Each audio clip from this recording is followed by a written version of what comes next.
जी, सभी को नमस्कार। मैं अमित कुमार स्वागत करता हूँ आपका अपने YouTube channel study with Amit Kumar पे। कल हमने इंट्रोडक्शन क्लास की थी। कल से ही हमने जो है अपनी फर्स्ट क्लास दे दी और उसमें मैंने इंट्रोडक्शन के साथ साथ हमारा जो आगे के पढ़ाने के तरीके हैं उसके बारे में चर्चा की थी कि हम जो है जीके के जो सब्जेक्ट्स हैं उनको पढ़ाने की कोशिश करेंगे। उसमें सबसे पहले हमने इंडियन हिस्ट्री, भारतीय इतिहास को उसके कुछ थोड़ा सा डिस्कस किया था कि पार्ट्स के बारे में हमने बात की थी। आज हम उसमें एक पहला जो पार्ट है उस पर हम चर्चा करते हैं। तो इसमें सबसे पहले है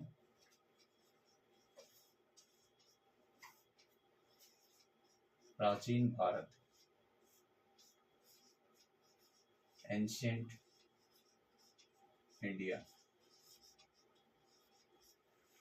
प्राचीन भारत में हम 14 मुख्य टॉपिकों पे बात करते हैं और उन 14 टॉपिकों में ही हमारा प्राचीन भारत में मुख्यतः कंप्लीट हो जाता है। तो उनको हम एक एक करके रीड करेंगे, एक एक करके समझने की कोशिश करेंगे कि सिलेबस में क्या है, कैसे हमने इसको पढ़ना है, क्या क्या टॉपिक रहेंगे, क्या क्या उसके सब टॉपिक रहेंगे और एग्ज़ाम के पॉइंट ऑफ व्यू से काफ़ी इम्पोर्टेंट हो जाता है। यहाँ से क्वेश्चन आते ही आते हैं। तो इसमें हम सबसे पहले चैप्टर वाइज देखते हैं। सबसे पहले हम बात करते हैं भारतीय इतिहास के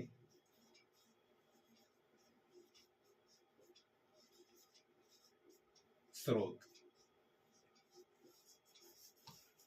तो हम अपने देश का जो इतिहास पढ़ रहे हैं, आज समझ रहे हैं, इसके बारे में चर्चा कर रहे हैं। तो इसके स्रोत क्या थे, कहाँ से हमें इसका पता चला कि प्राचीन भारत में क्या क्या होता था, कैसे क्या चीज़ें थी। तो उसमें हम जो है इसको 3 भागों में या 3 तरीके से स्रोतों में समझते हैं। तो सबसे पहले है साहित्यिक स्रोत, जिसमें हमें ग्रंथ लिखे हुए मिले हैं। और दूसरा है पुरातात्विक स्रोत, उसमें हमने जो है खोजों से जो भी हमें साक्ष्य मिले हैं उसके आधार पे। और तीसरा है विदेशी यात्रियों का विवरण। नंबर 2 पे प्रागैतिहासिक काल। प्रागैतिहासिक काल।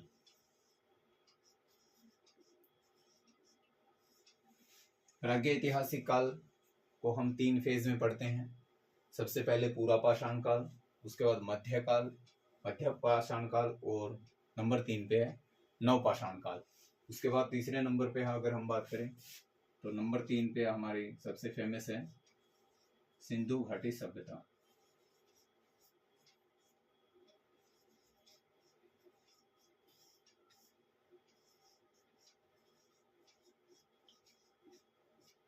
सिंधु घाटी सभ्यता में हम सिंधु घाटी से जुड़े सभी स्थलों के बारे में जानकारी प्राप्त करने की कोशिश करेंगे और उनसे उस टाइम की जो संस्कृति रही है उस पर भी हम चर्चा करेंगे। नंबर 4 पे हम बात करते हैं वैदिक काल।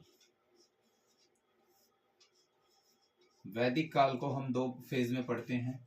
उत्तर वैदिक काल, सबसे पहले ऋग वैदिक काल, उसके बाद उत्तर वैदिक काल। और इसके बाद अगर हम बात करें नंबर 5 पे, जो सबसे ज़्यादा इम्पोर्टेंट है वो है प्राचीन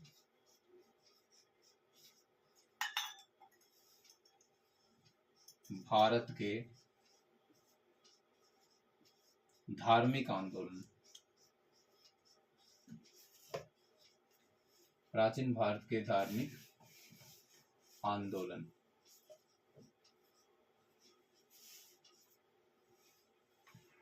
प्राचीन भारत के जो धार्मिक आंदोलन है इनको हम जो है 2 फेज में पढ़ेंगे। पहला फेज रहेगा जो नास्तिक संप्रदाय थे, उसमें हम जैन धर्म और बौद्ध धर्म को पढ़ेंगे।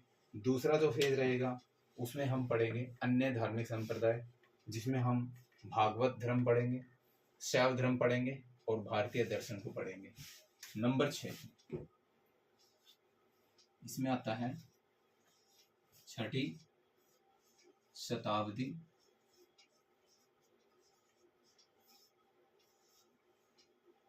ईसा पूर्व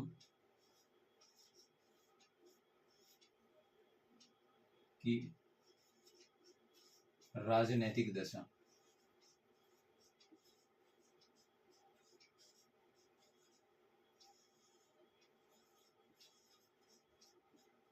और महाजनपद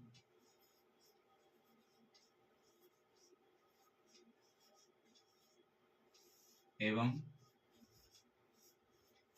मगध साम्राज्य।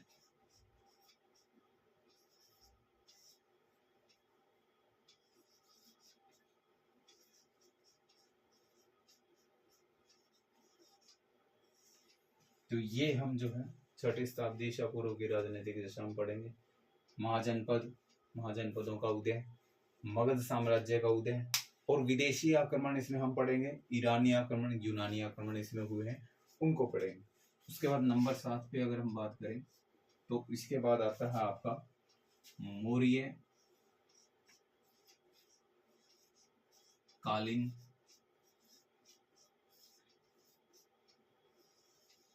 भारत। मौर्य कालीन भारत, इसमें हम मौर्य काल से जुड़े मुख्य शासकों के बारे में जानकारी प्राप्त करने की कोशिश करेंगे। मौर्य काल के जो हमारे संस्थापक हैं, मौर्य वंश के संस्थापक हैं चंद्रगुप्त मौर्य, बिंदुसार, अशोक महान और अशोक के उत्तराधिकारियों के बारे में इसमें हम बात करेंगे। मौर्यकालीन संस्कृति की बात करेंगे, उसमें प्रशासन कैसा था, समाज कैसा था, आर्थिक धार्मिक कैसा था, कला स्थापत्य शिक्षा कैसी थी, इन चीज़ों के बारे में बात करेंगे। और इसके बाद अगर हम बात करें तो इसके बाद नंबर 8 पे आता है आपका मौर्योत्तर कालीन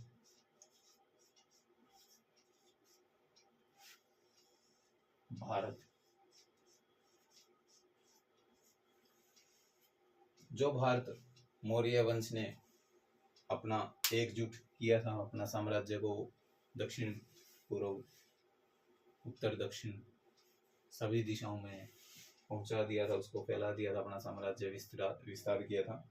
उसके बाद जो उनके पतन के बाद जो है मौर्योत्तर काल में भारत जो है मुख्यतः 7 जो हैं वंशों में बट गया था।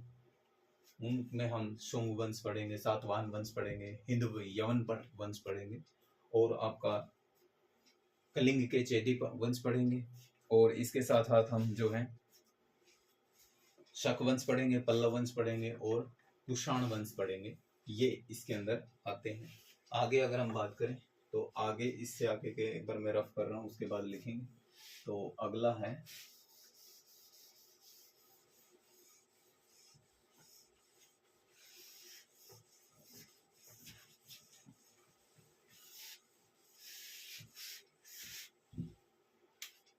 नंबर 9 पे संगम काल। संगम काल में हम मुख्यतः 3 वंशों के बारे में जानकारी प्राप्त करते हैं, चोल वंश, चेर वंश और पल्लव वंश, और उनसे जुड़ी प्रशासन, कला और साहित्य स्थापत्य के बारे में हम बात करते हैं। उसके बाद नंबर 10 पे हम बात करें तो नंबर 10 पे है दक्षिण भारत का इतिहास। दक्षिण भारत के इतिहास में हम मुख्यतः 4 वंशों के बारे में बात करते हैं। उसमें सबसे पहले हम जो है बात करेंगे वो है चालुक्य वंश। चालुक्य में भी 2 जगह हैं, यानी 2 स्थानों के चालुक्य के बारे में हमने पढ़ना है, बादामी के चालुक्य और कल्याणी के चालुक्य। उसके बाद हम राष्ट्रकूट वंश के बारे में बात करेंगे, उसके बाद हम पल्लव वंश के बारे में बात करेंगे, और उसके बाद हम बात करेंगे चोल वंश के बारे में। तो यहाँ से हम जो है 4 अलग अलग वंशों में दक्षिण भारत का इतिहास पढ़ते हैं। दक्षिण भारत के इतिहास के बाद हम जो है बात करते हैं वो आता हमारा गुप्त काल एवं वाकाटक वंश।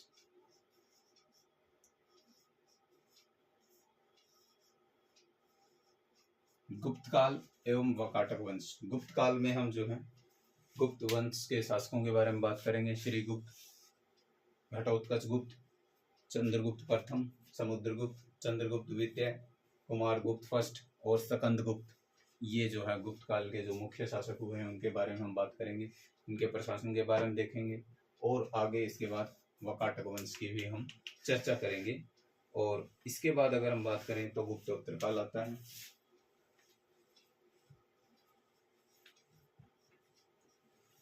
गुप्तोत्तर काल, गुप्त काल जो मौर्य साम्राज्य के बाद एक बहुत ही प्रसिद्ध और अपनी कला स्थापत्य के लिए विख्यात जो गुप्त काल था, उसके पतन के कारण उसके जो कमजोर उत्तराधिकारी हैं वो सब इसके अंदर हम पढ़ेंगे। इसमें हम हर्षवर्धन काल के बारे में बात करेंगे और इसमें हम मौखरी वंश को पढ़ेंगे और मौखरी वंश के साथ साथ हम इसमें हुण, यशोधर्मन, इस तरह के वंशों के बारे में चर्चा करेंगे। तो ये अपना गुप्तोत्तर काल रहेगा। नंबर 13 पे अगर हम बात करें तो नंबर 13 पे आता है आपका प्राचीन भारत के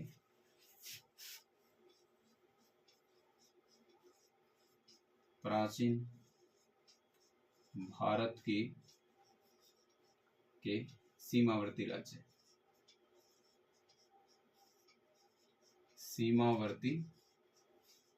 राज्य।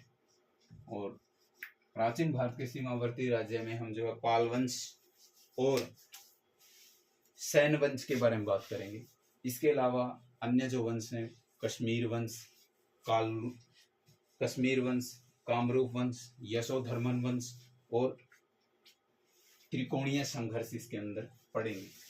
नंबर 14 पे अगर हम बात करें तो ये आपका आता है पूर्व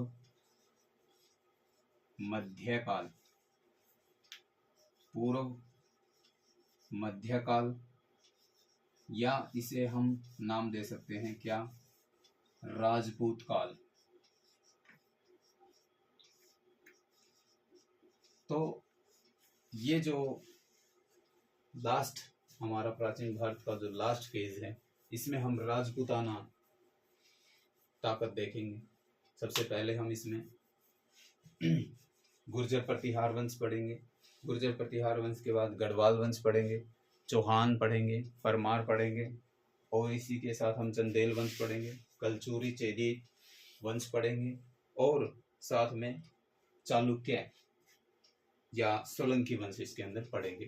तो ये मुख्यतः हमारे 14 चैप्टर हैं जो प्राचीन भारतीय इतिहास में हमने पढ़ने हैं। इनको हम धीरे धीरे करके बड़े आराम से और बड़े ही मतलब सटीकता के साथ कोशिश करेंगे अपने एंड पे सब कुछ अच्छा आपको डिलीवर कर सकें, कोई भी आपकी क्यूरी ना बचे, क्वेश्चन ना छूटे किसी भी टॉपिक से।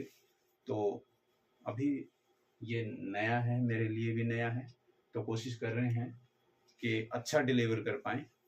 तो आप इसमें सपोर्ट कीजिएगा मेरे को और आपके सपोर्ट की मुझे ज़रूरत रहेगी। और आज की वीडियो को हम यही संपन्न करते हैं। ये हमने आज के टॉपिक चर्चा किए हैं और कल से हम जो है ये टॉपिक अपने शुरू करेंगे और कोशिश करेंगे हर रोज़ आपको वीडियो दी जाए, हर रोज़ वीडियो प्रोवाइड की जाए। अभी थोड़ा हार्डवेयर की प्रॉब्लम है, तो धीरे धीरे उसको सोल्व आउट कर लेंगे, तो फिर आपको वीडियो क्वालिटी में भी थोड़ा सुधार देखने को मिलेगा। तो आज की क्लास को यहीं पे संपन्न करते हैं। नमस्कार, जय हिंद, जय भारत।